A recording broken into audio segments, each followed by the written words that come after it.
Supreme court ने तो पहले ही ऑफिशियली एक ऐसा डिसीजन दे दिया था ना, रिलीज़ को भी उन्होंने सेटिस्फैक्ट्री दिया था कि रिलीज़ पे नहीं रोक लगेगी। तो उसके बाद ज़बरदस्ती बैन जो लगाया गया वो तो एक तरीके से सुप्रीम कोर्ट के आदेश की या फैसले की अवहेलना थी। ये आपने एक मुस्लिम मौलवी को देखा जो टीवी पे आके बोल रहा है इस मूवी पे बैन लगाओ। जो धर्मगुरु होते हैं, कोई भी धर्म हो, सभी धर्मों की मैं इज्जत करता हूँ, बस एक मानना मेरा है कि जो मेरे राम को माने मैं उसके भगवान को मानूं।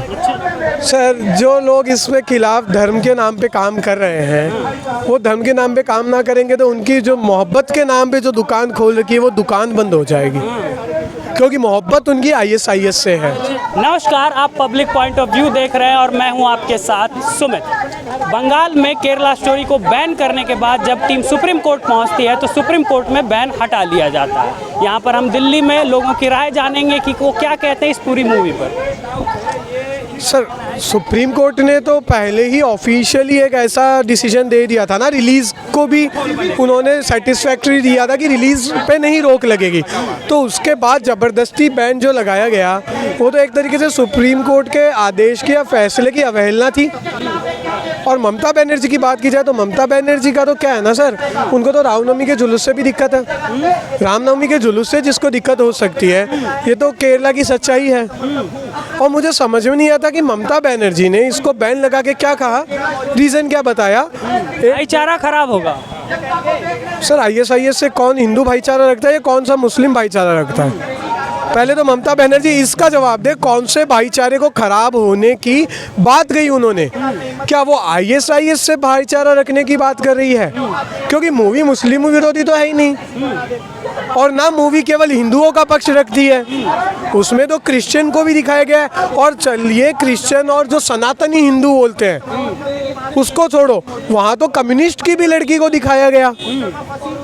तो मुझे एक बात बताइए, वो कौन सा भाईचारा है जो ISIS से खराब हो सकता है? लोग कह रहे हैं, कुछ लोग कह रहे हैं कि नाम बदल के बना लेते अगर बनाना ही था तो इससे मुस्लिमों की भावनाओं को आहत नहीं होगा। मुझे एक बात बताइए, आपने एक मुस्लिम मौलवी को देखा जो टीवी पे आके बोल रहा है इस मूवी पे बैन लगाओ। जो धर्मगुरु होते हैं, कोई भी धर्म हो, सभी धर्मों की मैं इज्जत करता हूँ, बस एक मानना मेरा है कि जो मेरे राम को माने मैं उसके भगवान को मानूं। जो मेरे राम को ना माने मैं क्यों किसी को मानूं? भाई सेक्युलर देश है ना, जो मेरे माँ बाप को इज्जत दे मैं उसके माँ बाप को इज्जत दूं, सीधी सी बात है। तो एक बात बताएं, किसी भी धर्म का धर्मगुरु वो उस धर्म में सबसे उच्च होता है। मुस्लिम धर्म का कौन सा मौलवी आके इस मूवी के खिलाफ बोल रहा है? क्यों नहीं बोल रहा? एक आम मुस्लिम क्यों नहीं बोल रहा?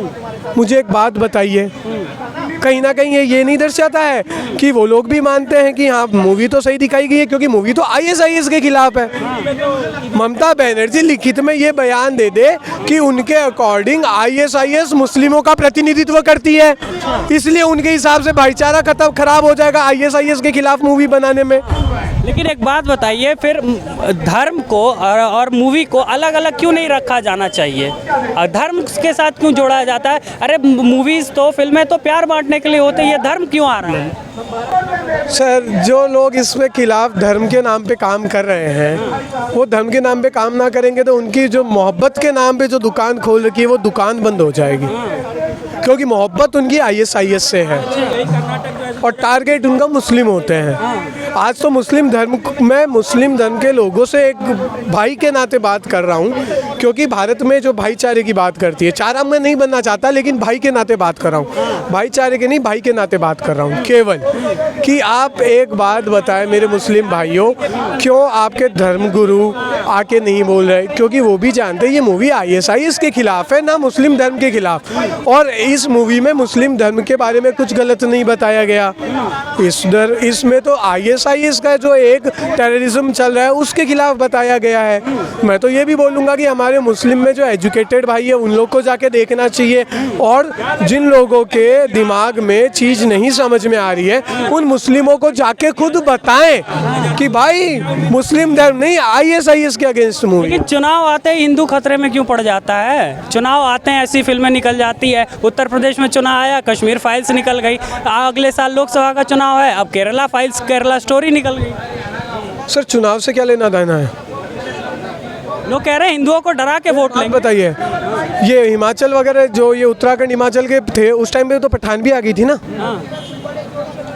तो क्या मूवी को इलेक्शन से रिलेट करना शुरू कर दें? भारत में हर हफ्ते 50 मूवी आती है और हर महीने कहीं ना कहीं इलेक्शन होता है।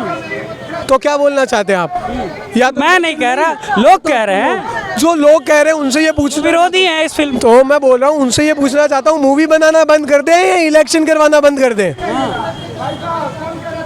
ये तो बताएं वो क्या चाहते हैं। या तो मूवी पे बैन लगा दो, सारी पे, बॉलीवुड पे बैन लगा दो, या फिर इलेक्शन कमीशन पे बैन लगा दो।